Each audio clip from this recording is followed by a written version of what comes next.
नमस्कार। तो आज का जो हमने पहला सेशन रखा है वो सीटेट के लिए होगा, मैं बता दूं, ठीक है। तो ये पहला सेशन है और इसी तरीके से हमारा अगला वीडियो भी जल्द ही आएगा। तो पहले मैं 1 मिनट में ब्रीफ में बता दूं कि क्या क्या चीज़ें हम यहाँ पे पढ़ेंगे। तो जैसे कि आपको पता हो गया होगा कि 31 जनवरी को 2021 को यहाँ पे हमारा पेपर जो है आ गया है, ठीक है। एडमिट कार्ड डाउनलोड करके यहाँ पे आप देख भी सकते हैं। और यहाँ पे कुछ चीज़ें हम समझने का प्रयास करेंगे कि क्या क्या चीज़ें हम यहाँ पे पढ़ेंगे। देखिए, बाल विकास, हिंदी, मैथमेटिक्स और इंग्लिश जो भी ये सेगमेंट है उसको मैं समझाने का प्रयास करूँगा। किस तरीके से हमारी जो स्ट्रैटेजी होगी उसको किस तरीके से वहाँ पे अप्लाई करेंगे उसको हम समझने का अगले वीडियो में प्रयास करेंगे। लेकिन मैं बता दूं कि जो चारों सेगमेंट हैं, चारों पांचों सेगमेंट हैं, उसमें हम कुछ कॉन्सेप्चुअल चीज़ों को यहाँ पे समझने का प्रयास करेंगे। और साथ ही साथ में मैं बता दूं कि पिछले 5 साल के, कम से कम 5 या 6 साल के प्रीवियस ईयर का पेपर को मैं यहाँ पे डिस्कशन करूँगा, ठीक है, आप ही के साथ में। और कम से कम हमने यहाँ पे लक्ष्य रखा है कि 25 से 30 प्रैक्टिस सेट यहाँ पे समझने का प्रयास करेंगे। इससे क्या होगा कि हमारा एक कॉन्सेप्ट डेवलप तो होगा ही, और साथ ही साथ में क्या होगा कि एक तरीका हमें मालूम चल जाएगा कि हाँ, हमें इस तरीके से जो है पैटर्न आता है, या अगर अभी तक आपने तैयारी नहीं की है तो भी आपके लिए वो समझने में सहायक होगा। इसके बाद अगर मैं मौका मिलता है तो कुछ कॉन्सेप्चुअल चीज़ें जो होती है, जैसे कुछ बाल विकास में चीज़ें हो गई, ठीक है, या फिर हिंदी के कुछ हो गया, ठीक है, साथ ही साथ में कुछ चीज़ें यहाँ पे डिस्कशन करेंगे जो कॉन्सेप्चुअल चीज़ें होंगी, ठीक है, उनको यहाँ पे एट द लास्ट में डिस्कशन करने का प्रयास करेंगे, ठीक है। वो आपके अकॉर्डिंग होगा, कमेंट आप जिसके अकॉर्डिंग करेंगे, लेकिन हमारे ये चीज़ें चलने वाली है। 25 से 30 प्रैक्टिस सेट करेंगे और कम से कम 5 या 6 साल का प्रीवियस ईयर का पेपर यहाँ पे सॉल्व करने का प्रयास करेंगे, ठीक है। और ये टॉपिक वाइज चलेगा, कॉन्सेप्ट वाइज चलेगा, ठीक है। आपको यहाँ पे पता होगा जो हिंदी माध्यम के जो विद्यार्थी हैं उनके लिए हिंदी का जो है सब्जेक्ट यहाँ पे बताया जाता है कि काफ़ी अच्छा यहाँ पे आप मार्क्स गेन कर सकते हैं। तो मैं पहले हिंदी का लाऊंगा, इसके बाद बाल विकास का एक एक दिन पे, फिर इसके बाद मैथमेटिक्स का जो सवाल हैं जो प्रीवियस ईयर के पेपर हैं उसको साथ ही साथ में कुछ यहाँ पे इंक्लूड जो प्रैक्टिस सेट है यहाँ पे डिस्कशन करेंगे। और साथ ही साथ में जो भी चीज़ें होगी, जो इंग्लिश के जो कुछ प्रश्न है उसको यहाँ पे डिस्कशन किया जाएगा, ठीक है, कॉन्सेप्ट के साथ में। इसको आपको ध्यान रखना है, ठीक है।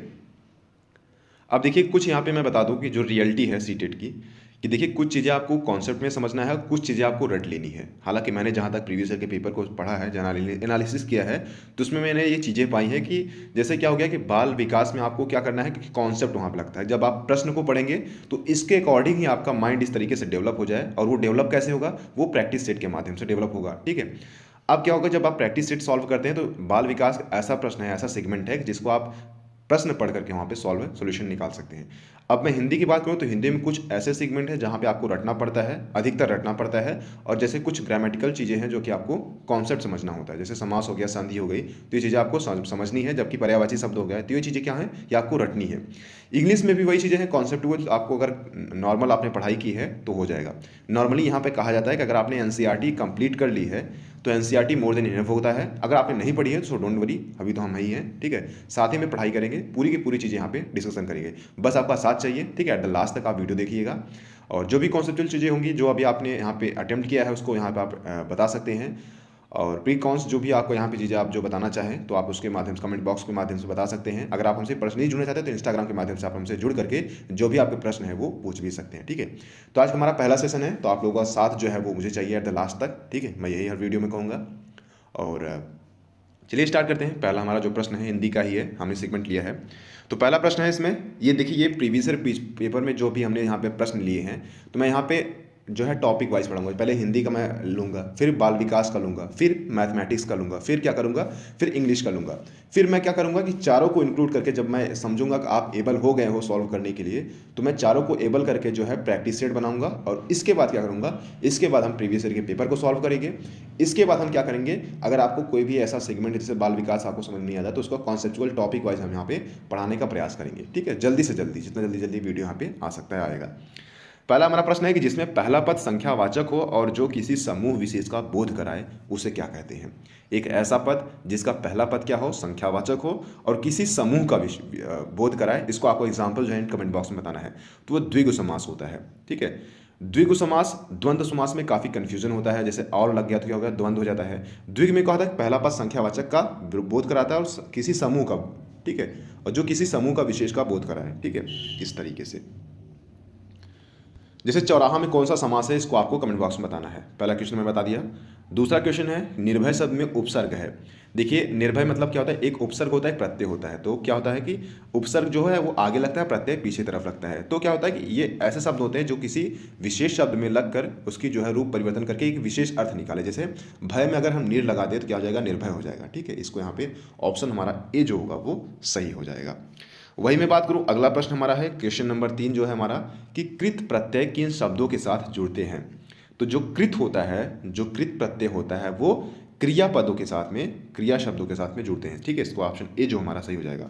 देखिए मैं सिर्फ यहाँ पे क्वेश्चन सॉल्व कराऊंगा। अगर आपको कॉन्सेप्ट पढ़ना है तो कॉन्सेप्ट के लिए मैं अलग से वीडियो बनाऊंगा जिसमें मैं टॉपिक वाइज संधि समास जो है वो टॉपिक वाइज पढ़ाऊंगा। ठीक है, उसको मैं आप पढ़ सकते हैं। अगला जो है, हालांकि जो है हिंदी माध्यम के लिए काफ़ी प्रिय सब्जेक्ट होता है कि इसमें, क्योंकि इसमें काफ़ी आप मार्क्स जो है वो ऑब्टेन कर सकते हैं, गेन कर सकते हैं। किन शब्दों में ऐ स्वर नहीं है। देखिए वैदिक में अ है, ठीक है, वै में, ऐक में है, पैतृक में है, स्नेह में ए है, अ नहीं है। ठीक है, तो ऑप्शन हमारा डी जो होगा उसके अकॉर्डिंग सही हो जाएगा। वहीं मैं पांचवें प्रश्न की बात करूं तो पांचवा हमारा प्रश्न है कि परमेश्वर शब्द में समास है। परमेश्वर में परम है जो ईश्वर, अर्थात कर्मधारय समास है। ऑप्शन डी हमारा सही हो जाएगा। उसी के अकॉर्डिंग जो है छठा क्वेश्चन है कि त्रुटि का चयन कीजिए। आपको यहाँ पे एक पैराग्राफ दे दिया जाएगा, उसमें आपको त्रुटि को निकालना। जैसे मेरे को आज ही दिल्ली जाना है, कोई त्रुटि नहीं, तो मेरे को नहीं होगा। ठीक है, यहाँ पे साफ ही साफ यहाँ पे लक्षित हो रहा है, परिलक्षित हो रहा है कि यहाँ पर मेरे को नहीं होगा। ठीक है, तो त्रुटि का चयन करना था तो आपको ऑप्शन जो ए होगा वो सही हो जाएगा। उसी प्रकार से अपना 7वां नंबर क्वेश्चन देखते हैं। दोपहर के बाद का जो समय होता है कि निम्नलिखित शब्दों में से कौन सा उपयुक्त शब्द है। तो अपराह्न जो होता है वो दोपहर के बाद के यहाँ पे समय को कहते हैं। दोपहर को क्या कहते हैं और दोपहर के पहले को क्या कहते हैं, ये आपको कमेंट बॉक्स के माध्यम से बताना है। ठीक है, हालांकि मैं क्वेश्चन जो पूछ रहा हूँ आपकी भागीदारी भी होनी चाहिए, आपने कितना अटेम्प्ट किया उसको भी बताइएगा। और मैं प्रयास ये करूँगा कि आप लोग कमेंट बॉक्स में इन शब्द का जो है, जो भी क्वेश्चन मैं पूछ रहा हूँ उसका जो है जरूर आप यहाँ पे आंसर दीजिए। अगला जो हमारा है कि 8वां नंबर प्रश्न है कि वर्तनी के अनुसार शुद्ध शब्द का चयन कीजिए। तो साप्ताहिक में आपको पता होगा कि साप्ताहिक में जो अगर आप एक बार बोलेंगे, खुद से प्रोनाउंस करेंगे, तो जो उसका सही मीनिंग होता है, जो आपने पढ़ा होता है बचपन में, वो चीज़ें आपके सामने आ जाती है। साप्ताहिक में ऑप्शन ए जो होगा वो सही हो जाएगा। वहीं 9वां नंबर क्वेश्चन की मैं बात करूं तो निम्नलिखित में से दिए गए शब्दों में से विलोम शब्द को आपको चयन करना है। ठीक है, तो देख सकते हैं यहाँ पे एक एक दो दो से, देखिए हर एक सेगमेंट से एक एक या दो दो प्रश्न यहाँ पे आए हैं। चाहे वो संधि हो, समास हो, चाहे वो पर्यावरण हो, पर्यायवाची शब्द हो, या फिर क्या हो, चाहे वो विलोम शब्द हो, सभी से। आवरण का आपको क्या बताना है, विलोम बताना है। तो आवरण मतलब क्या होता है कि छाया। ठीक है, निरावरण हो जाएगा। इसका ऑप्शन डी हमारा सही हो जाएगा।